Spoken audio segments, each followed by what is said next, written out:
It's a fashion journey unlike any other, from red carpet glamour to royal bride. In many ways, a royal wedding dress is a bit of a mission statement. Basically, hello world, I'm a princess. Now Meghan faces a new challenge, dressing like a duchess.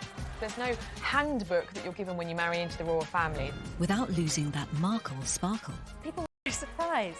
Royal women do not tend to do off the shoulder. A lot of people acted like she'd showed up topless. She's learned that what a royal wears matters. Their clothes signal status, build bridges, and make careers. Someone like Meghan Markle wearing a hat really kind of puts you on the map. Our website nearly crashed. We sold all the stock of the dress within the space of a couple of hours. I wonder whether she knows how much impact she really has. She's changed our seamstresses' lives. And while royals don't often share what they are thinking, their clothes tell a different story. They may not say anything, but what they're wearing speaks 1,000 words. As Meghan takes her place on the royal stage, she is making her voice heard, loud and clear. She completely understands the power and the message that clothes convey. She's not being silenced, she's just figuring out ways to say what she wants to say without maybe using any words at all.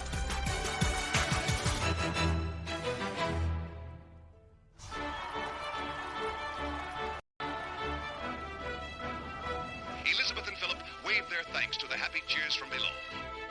The most important dress a royal woman will ever wear is her wedding gown. It is an iconic dress, it is a historic dress. That is the dress that defines their royal style.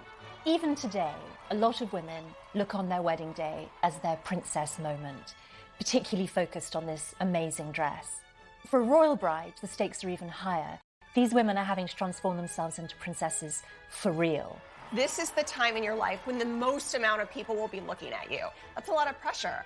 This is day one of being royal. You're marrying into this archetypal British institution and you're kind of setting out your stall, so to speak, of what kind of royal you're going to be. The wedding dress, it's the first way of them saying, this is how I see myself and this is where I see myself going. In many ways, a royal wedding dress is a bit of a mission statement. Meghan Markle married her prince at Windsor Castle in May 2018.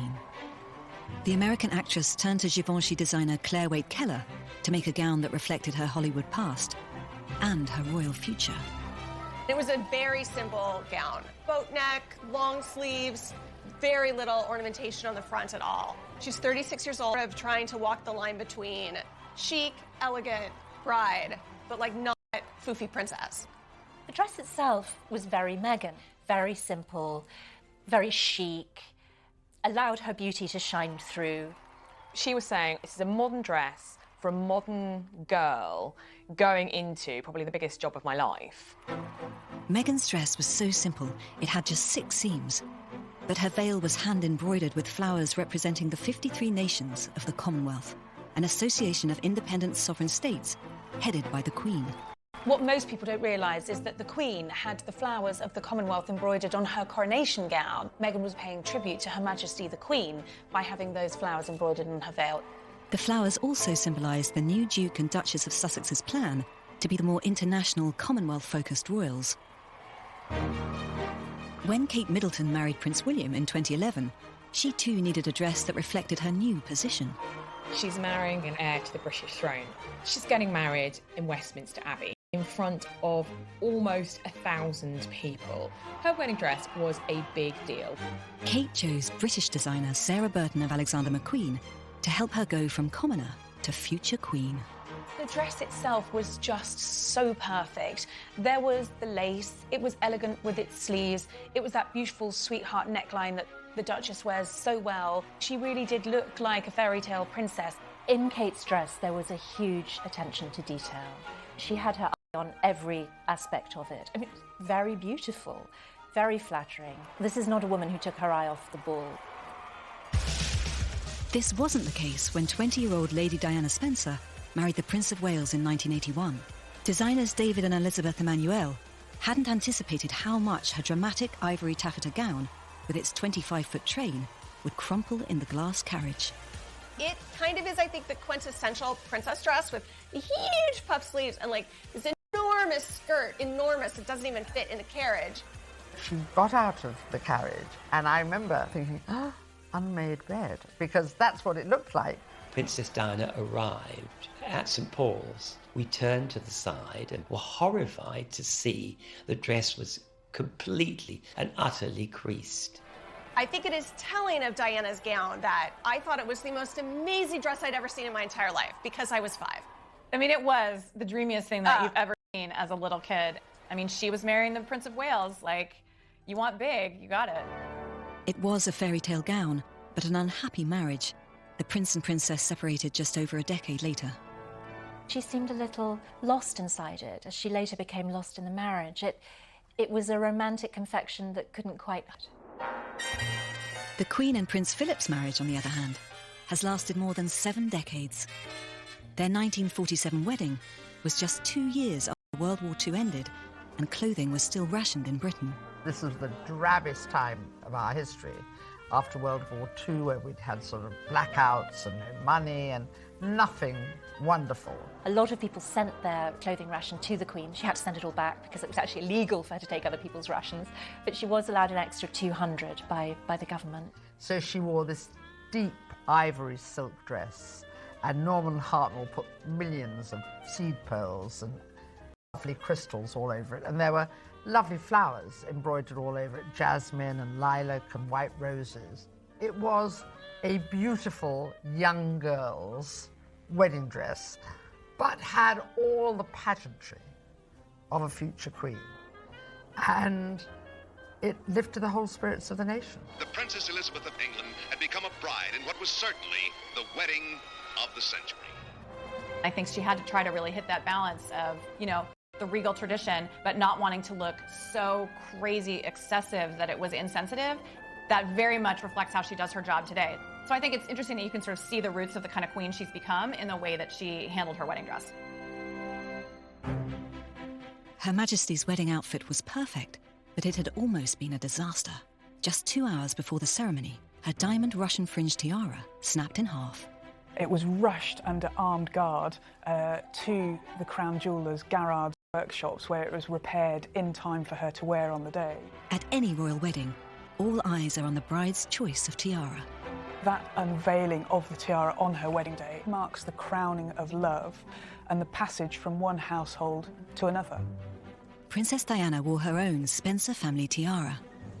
Lady Diana was demonstrating that her family was of enough importance that it had its own tiara, and she was a lady standing in her own right already.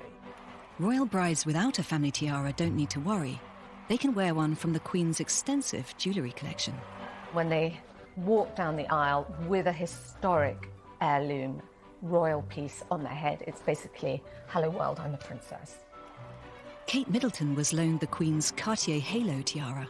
It had belonged to the Queen Mother as well as having been worn by the Queen. It's giving a message that she is becoming part of this family. Meghan Markle chose an Art Deco style diamond and platinum bandeau tiara. It was originally made for Queen Mary, the Queen's grandmother. The Queen loaning Meghan a tiara that had quite a long royal lineage. I do think it was a way for the royal diamondy stamp of approval. I think it was definitely a statement. The best kind of stamp of approval. A statement that she was fully part of them. Rumour has it there was some tiara drama when it came to picking out the headpiece. A story did come out that apparently Meghan wanted a certain tiara. The Queen said no. The story at the time was that Meghan threw a strop and tiara tantrums. As I understand it, that didn't happen. I mean, for goodness sake, the Queen, your future grandmother-in-law, is lending you this amazing piece of jewellery. You're going to take what's given. You're not going to start making demands. So as I understand it, it was Harry who got upset. The extra twist to that story is that it's rumoured that Eugenie got the tiara that Meghan had wanted. But I do think if you're a little girl growing up in a royal family and you know all this stuff is in there, you're going to have the one that you had your heart set on. Creating the perfect wedding day look isn't easy, but it's only the first in a long line of royal fashion challenges. A new princess needs a working wardrobe that reflects her royal position, but also stays true to her individual sense of style. Any woman marrying into the royal family and becoming a royal has to take a long, hard look at how they dress and what their style is. Suddenly, the whole world is watching. Unlike most royal brides, Meghan was camera ready before she joined the family. Meghan was a celebrity, quite high profile already, and so was already doing red carpet type events before she met Harry. So she wasn't catapulted from ordinary girl next door to princess. She was already out there. She came in as an adult woman in her mid-30s with her own established style, and it was a style that took on a certain public remit as well, given that she was a television star. She liked simple shapes, she liked trousers, she often showed some flesh, didn't wear hose. A lot of that has obviously had to go. To help create a more demure royal look, Meghan has called on a string of high-end designers.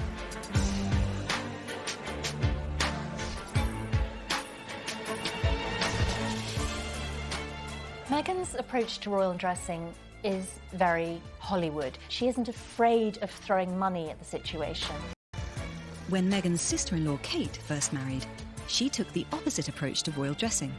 Wearing so much mass-market fashion, she was nicknamed Queen of the High Street.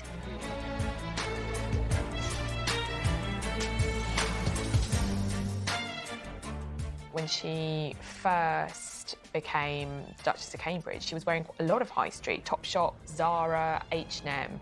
And consciously or not, it was her way of saying, I'm just a normal girl, I'm just like you, I happen to be in this crazy position of falling in love with the future King of England, and whoa, look at me. That approachability and kind of normalcy, I think, made her aspire to, but actually acquire. And I think she was extremely calculated about being like, I'm not gonna look like I showed up and was just like, great, I'm gonna open up the bank account and throw money around and roll around in it. Unlike Kate and Meghan, when Princess Diana became engaged, she was just a teenager without a strong sense of style. When Lady Diana first came into our shop, she was this very shy 19-year-old girl who wasn't used to having clothes made for her. So here was her wonderful opportunity to be able to choose a complete wardrobe for herself at long last. And so she was like a child in a sweet shop. She didn't quite know which one she'd like to try. At the early stages, she didn't know what to do. I mean, her first outing with Prince Charles, she's just got engaged, and she wears a black dress with a rather low neckline. And of course, she's wrong-footed and she feels embarrassed. New royals have to get used to walking the line between being stylish and looking appropriate. So what are the rules of royal dressing? You hear a lot of talk about royal protocol when it comes to dressing, and there isn't a book of fashion royal rules, but there is an etiquette. Royals tend not to wear black unless they're in mourning. Royal women tend to wear hosiery. They are encouraged to wear tights. Royals shouldn't be too high, and in the presence of the Queen, they're expected to wear hats. I think the thing about royalty is they make up rules as they go along. There's no book that says, this is what you've got to wear. The standard for royal dressing has been set by the Queen, who's had more than 65 years on the throne to hone her instantly recognisable look. The Queen herself really does have a uniform. It is generally a bright coat, a hat. Usually of a particular shape, too, yes. Right? She likes to wear sort of cake-shaped hats, like a cake on her head. That's a compliment, by the way. Yes, I think the Queen is perfect. And then she wears the same low-heel black pumps and the same square-shaped purse that she's worn for 50 years.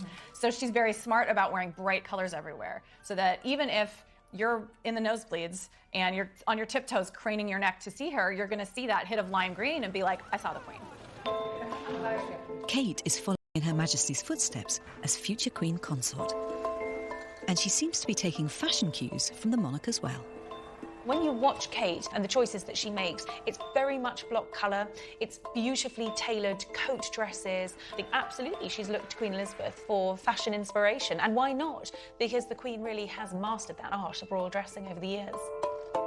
A royal woman should always dress for the occasion, whether she's planting a tree, attending a gala, or visiting a hospital.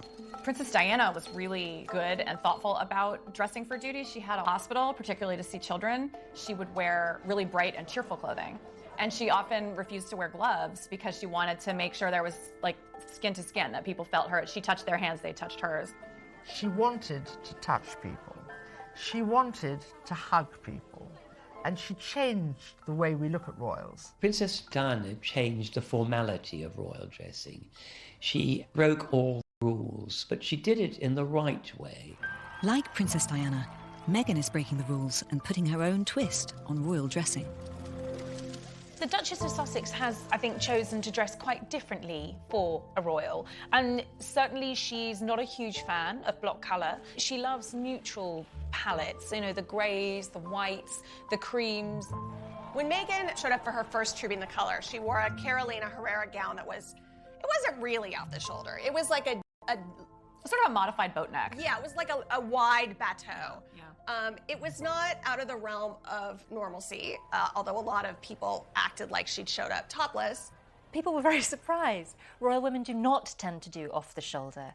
It suited her beautifully, but there were some raised eyebrows. One of the defining moments for Meghan when she was sort of establishing herself in the royal beat was an early engagement where she turned up for an awards ceremony in a black Alexander McQueen tuxedo. And I think she was sending out a very clear message. Yes, I'm a member of the royal family, but don't expect me to give up my love of fashion. And she looked fantastic.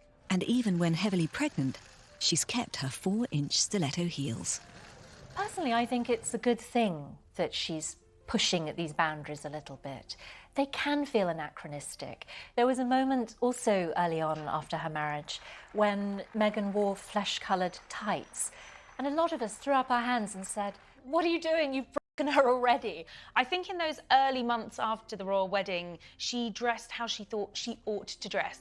And I think we've seen her become a bit more playful, a bit more experimental, and a little more confident in her fashion choices. Meghan's more daring royal fashion seems to be having an effect on her sister-in-law's style. As Kate moves further from her middle-class upbringing, she's leaving the high street behind her and wearing more high-end fashion brands like Erdem, Amelia Wickstead, and her well-dressed designer Alexander McQueen. She is finding her feet in fashion. She's finding more of a personal style. And I think we're all beginning to enjoy that. She has gone from high street duchess to designer duchess.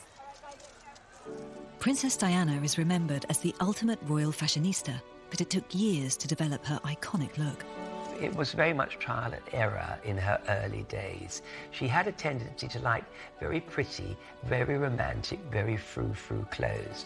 This dress was a typical fairy princess dress. It's a lovely off-the-shoulder neckline, blue satin sash at the waist, big crinoline skirt. She wore this in 1981. As the princess grew more confident in her role, her style became more sophisticated. This glamorous black dress was made for her in 1991, so there's a big difference of how Diana's style changed from a pretty romantic dress to a very sophisticated, grown-up woman's dress. As she started traveling around a little bit more, she started seeing how perhaps she would like to look. That's where I came in to help her get rid of all the frills and the flounces and become more of an international dresser. Jacques Azaguri was one of the designers Diana turned to evolve her image. For me, she was the perfect woman to dress. She was 5'10", you know, a great size, great legs. She knew straight away what she wanted to wear. Over the years that I was dressing Diana, of course, her style just changed completely. And I was seeing her developing into this really stylish, glamorous woman, which is so far from where she started. Diana was far from the first royal woman to become a fashion icon.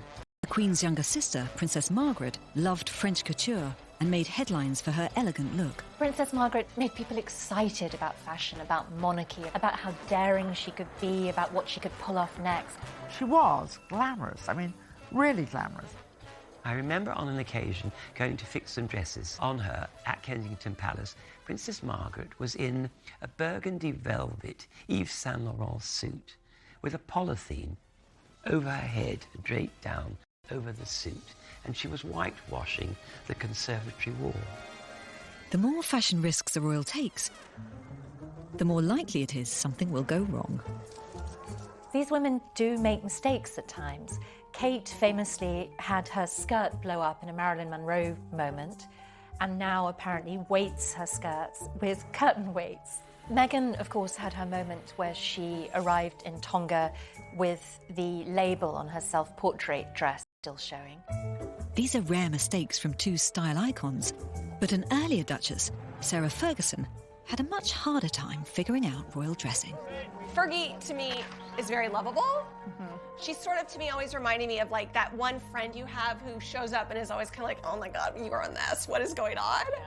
You might not have always liked Sarah's choices, but I think they were very reflective of her character. A little bit garish, a little bit loud, rather fun, and not always getting it right.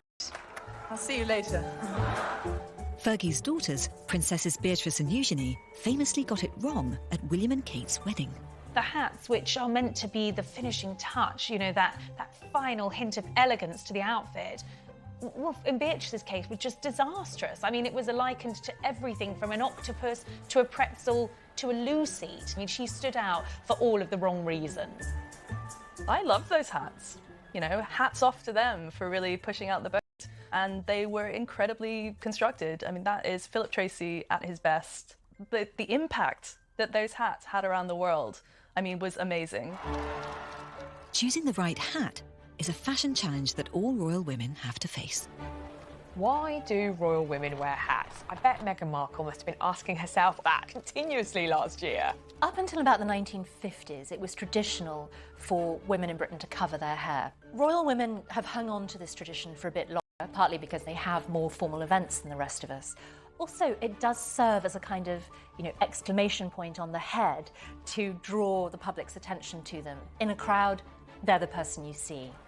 Hats are really synonymous with royal women, and I think when you have married in, it must be a bit of a sartorial minefield. I would always say to anyone that's trying hats on for the first time, just really try on lots and lots of hats. I would imagine this was a similar situation for Meghan. You really have to find out what suits your face and suits your body. Meghan selected one of her one Goldings creations for her second royal Christmas at Sandringham. Seeing the Duchess of Sussex wearing my hat on TV at Christmas was amazing. It was the best experience, especially because I shared it with my family, who were all there at Christmas too, obviously, so we were all very excited. Hong Kong Raised One made her first hat when she was invited to an English wedding. It inspired her to train as a milliner and set up business in London. I would say my customer is a modern woman. So she enjoys fashion, she understands her own style and has a confidence as well. I make my hats by hand, so because it's handcrafted, it's quite labour intensive and time consuming. In terms of business, someone like Meghan Markle, the Duchess of Sussex, wearing a hat really kind of puts you on the map. I've definitely seen an uptick in interest. The only royal who exceeds Meghan's ability to bring attention and sales to the designers she wears is her sister-in-law. Meghan and Kate are massive for the fashion industry. Whatever they wear, it sells out. The Kate effect, well, it's phenomenal. It's possibly the best marketing and advertising vehicle that any brand could ever wish for. I think Kate's approachable, it's feminine, it's got lots of things that make people want to buy the same thing and wear it, and then they feel like, oh, I can have my little piece of the fairy tale. Cécile Renaud's maternity brand Seraphine experienced the Kate effect when the Duchess wore one of their dresses for a photograph with her new baby son, Prince George. So the first time I saw Kate wearing one of our dresses in public was an amazing moment. Our website nearly crashed. We sold all the stock of the dress within the space of a couple of hours. This is 5 years ago, and that dress today remains one of our best-selling models. Seraphine's stylish maternity clothes have become one of Kate's go-to pregnancy options. For a brand to be worn by Kate, it's amazing endorsement, and it's really a springboard for the brand to get known internationally. Obviously, it immediately gets a lot of media attention and gets seen in newspapers, in the media. This royal blue dress is really famous as Kate wore it during her third pregnancy, during the first official engagement with Meghan. So obviously it made a lot of headlines. They were called the Fabulous Four. That dress absolutely experienced the Kate effect. It's definitely now one of our new iconic styles. Every collection we create a capsule which we call the Kate, collection, and we really think about her style, if it would suit her. She's a little bit of a muse for our fashion brand. It's not just Kate and Meghan who support British fashion.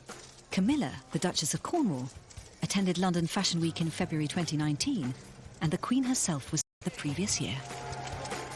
But it's the younger royals whose every outfit change is followed by fans across the globe. There are people in the world who sort of follow Kate and Meghan and their wardrobe the way other people follow sports teams. There's all these bloggers who identify what the women wear and how you too can wear it, either the designer version or on a budget, because who doesn't want to look like Meghan or Kate, because they're both amazingly good-looking and stylish women. Across social media, the hashtags #MirrorMeg and Replicate are used by women around the world to display their Duchess-inspired outfits. Hi, I'm Mallory from Washington, and I'm wearing a dress that Kate Middleton wore during her royal tour to India. Hi, this is Linda from Mexico. Hello, I'm Janelle from Arizona. Hi, I'm Brigitte from Winnipeg, Manitoba. Hi, my name is Jennifer. I'm from Brisbane, Australia, and today I'm wearing an LK Bennett dress which Kate wore on her royal tour here in 2014. Kate's passion for the high street has made it easy for her followers to get their hands on her style, whatever their budget. I'm also wearing a Hobbs Gianna coat, which was worn at a Place to Be event in 2018. Underneath it is a Somerset by Temperley boat dress. I'm wearing a Temperley Odell coat, Todd's Balletto bag in gray, and Jimmy Choo cosmic heels. At consignment stores or using websites. So I got the jacket for $50, I got the skirt for $40, and I got these Michael Kors metallic navy shoes for $25. The total outfit cost itself is just over $1,000, and unfortunately for my husband, I spent way too much money on emulating her fashions.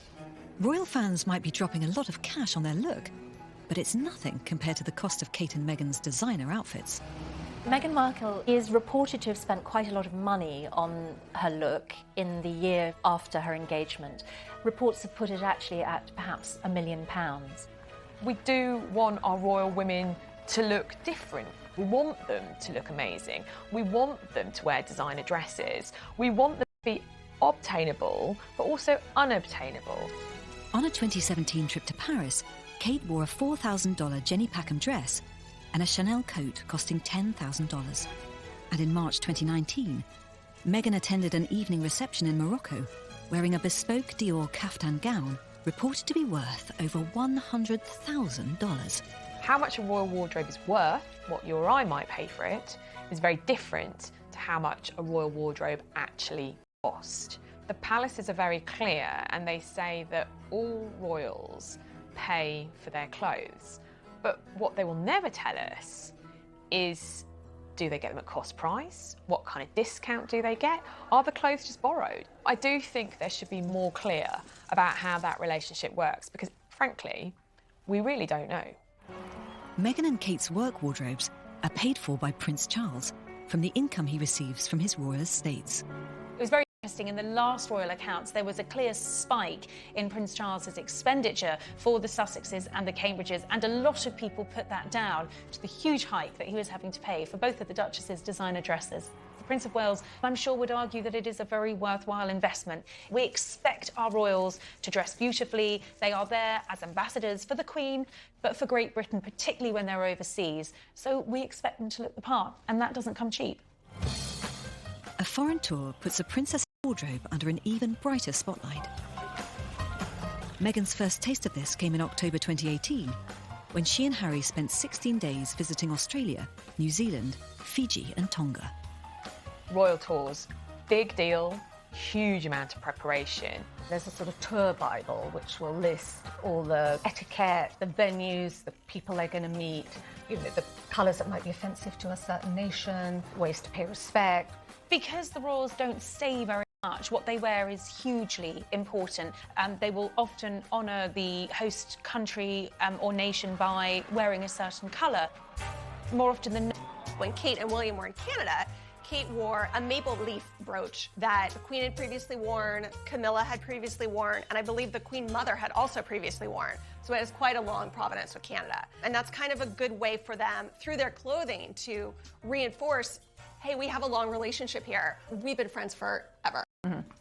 The Queen puts a lot of thought into her clothes. On her first trip to Ireland, and the UK and Ireland have had a very difficult history, she got out of the plane and she was wearing their national colour, green. And it says, I come in friendship. And immediately you felt everybody's shoulders sort of went down and thought, this is going to work. And it really did. Meghan's carefully planned tour wardrobe included this dress by Australian designer Martin Grant, a necklace of New Zealand jade, and a stunning evening gown in Fijian blue. They call it soft diplomacy. It's this idea that you've studied up and you've learned and you're trying to pay homage to your hosts in a way that is subtle but meaningful, and which could obviously benefit the country. One of the Australian brands that Meghan wore several times on the tour was ethical jeans company Outland Denim. It was a pretty surreal experience, if I'm honest with you. I just landed with some of my colleagues in Cambodia the night before and woke up to look at our phone screens and they were full of messages. We couldn't really work out what the kerfuffle was, why it was such a big deal, but then we discovered that, Meghan had hopped off a plane wearing our black Harriet jean, which then, within 24 hours, sold out. Meghan wasn't just supporting a local designer, she had chosen a company that shared her passion for improving other women's lives. We employ women in Cambodia from a range of different backgrounds. Women that have been trafficked and sold for sex or labour, have severe disabilities, just vulnerable women.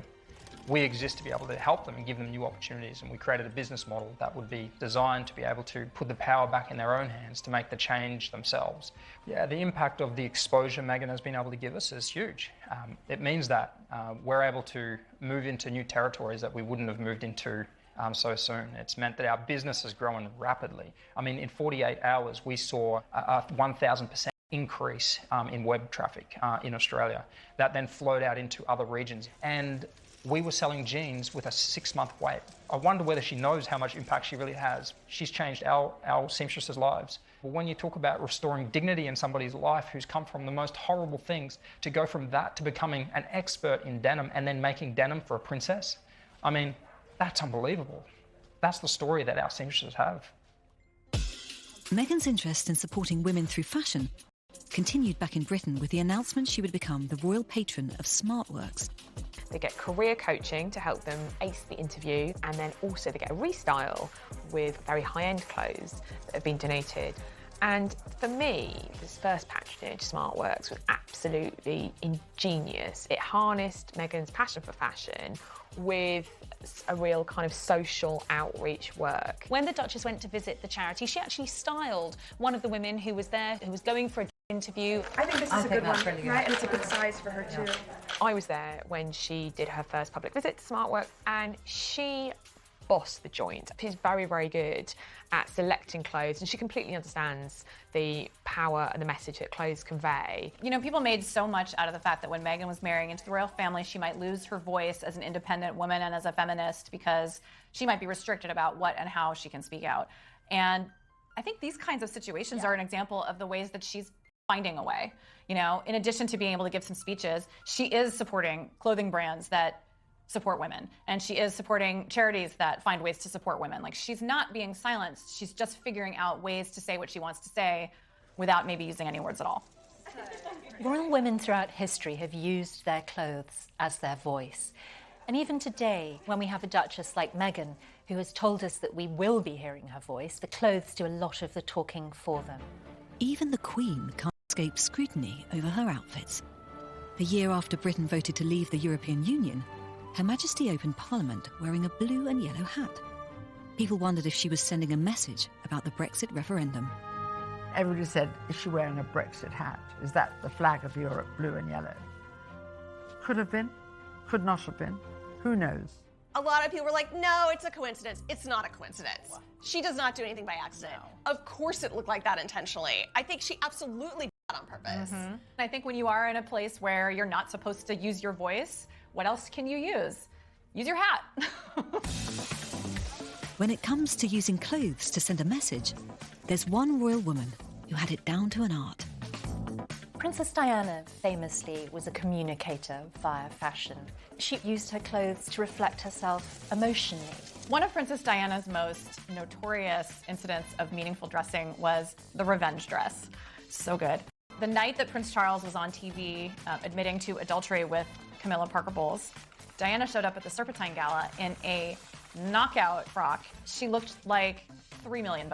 She wore that dress with a deliberate message, quite simply to say to Charles, look what you're missing. Apparently Diana that night had another dress picked out, and it's so easy to imagine her eye falling on that dress and her having a screw you moment as she thinks, I've spent my adult life being taught a sassy dress, Out comes hot Diana, and she relaunches herself upon the world. In 1996, Diana and Charles officially divorced. Diana was still a princess, but no longer known as Her Royal Highness. I think when she lost that title, she found a new inner confidence. It was like a weight had been taken off her shoulders. She became more daring. Her outfits became sexier. I think there was a bit of Diana that just didn't care. I remember her going to Venice, and she gets out of the gondola and she's wearing this glamorous, red, quite short slip of a dress. It was a very daring, sexy dress in the way that it had a zip all the way up the front. And she was actually going to wear it almost to just below the bust, so that we could say a little bit of midriff. And we absolutely said, no, you can't do that. One of the last things she did before she went on that last trip to France, she went to Swan. At the time that I made the blue dress for the princess for the Swan Lake Gala, she was probably at the peak of her being. You know, she was slightly tan, she was really, really fit. So we decided to have a really minimalist dress, which it was. It had quite a low décolletage, and it was very short in the length, probably the shortest dress she will have worn. She looked extraordinary. She looked young, she looked glowing, and frankly, she looked sexy. And she wanted it to be known she was free. She was a woman on her own, and she was the most famous woman in the world. Princess Diana's fashion legacy lives on through her jewellery, which has been passed down to her sons' wives, Kate and Meghan. Most famously, Prince William gave Kate his mother's sapphire and diamond engagement ring. It cannot be understated, the emotions that the boys feel. Obviously, to the mother, they feel they lost much too young. It's deeply significant to see these pieces coming out in public again. When the Duchess of Sussex landed in Sydney, the Duchess was wearing a pair of earrings that had belonged to Princess Diana that she had also worn in Australia. It's interesting when we see them wearing Diana's jewels. It puts them within a lineage, within a history, within a family, within a culture, and it shows that they're royalty. For big occasions, the Duchess has also borrowed jewellery from the Queen's collection. At a 2018 state banquet for the Dutch royal family, Kate was loaned some Major League bling. Everything really that she wore was kind of shouting lineage from the rooftops, really. You had the Lover's Knot tiara, which of course famously her mother-in-law, Princess Diana, was one of her favourite tiaras and has become one of Kate's as well. She was wearing a necklace that Queen Alexandra and the Queen Mother had previously worn, so a very important, iconic piece of jewellery that had been handed down. The Queen can give to a family member. I've never seen her looking so future Queen-like. Of course, for the Queen herself, wearing priceless jewellery has become second nature. Apparently Princess Margaret used to say that the Queen was the only person who could put on a tiara as she was walking downstairs. I think most people have to have a hairdresser involved and have the whole thing set, but I think the Queen is so used to it that literally she can multitask, and as she's running out the door, she'll put a tiara on. Thank you. The Queen's jewellery collection you just couldn't fathom.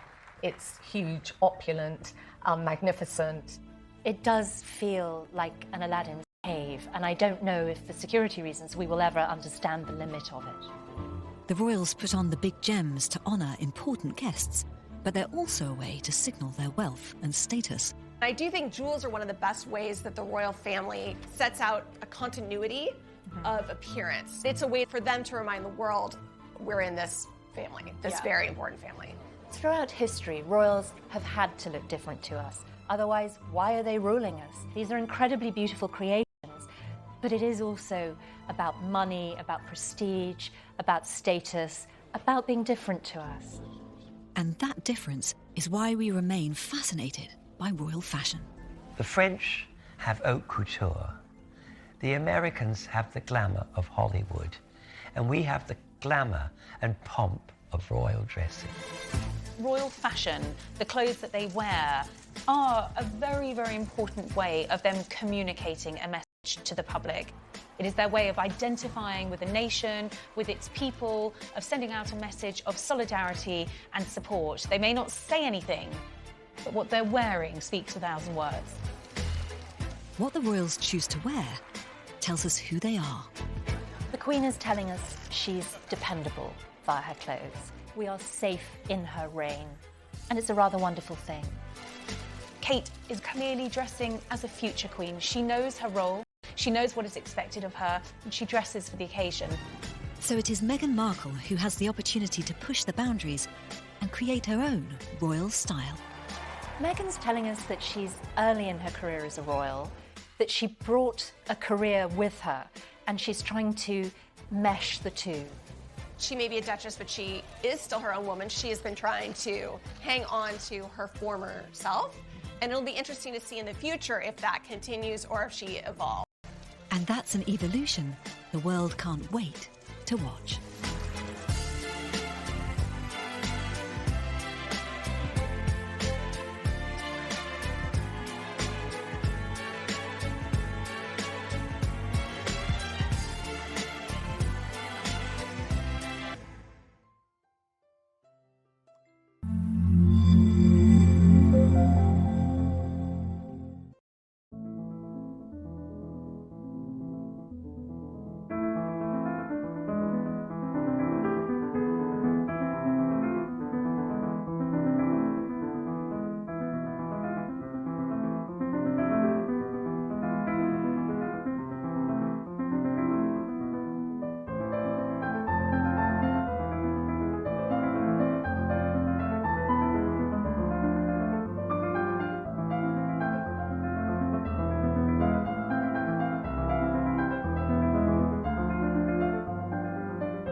Princess. The dress itself was very Meghan, very simple, very chic, allowed her beauty to shine through. She was saying this is a modern dress for a modern girl going into probably the biggest job of my life. Meghan's dress was so simple, it had just 6 seams. But her veil was hand-embroidered with flowers representing the 53 nations of the Commonwealth, an association of independent sovereign states headed by the Queen.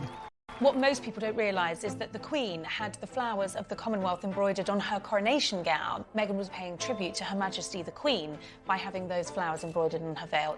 The flowers also symbolise the new Duke and Duchess of Sussex's plan to be the more international, Commonwealth-focused royals. When Kate Middleton married Prince William in 2011, she too needed a dress that reflected her new position. She's marrying an heir to the British throne. She's getting married in Westminster Abbey. in front of almost 1,000 people. Her wedding dress was a big deal. Kate chose British designer Sarah Burton of Alexander McQueen to help her go from commoner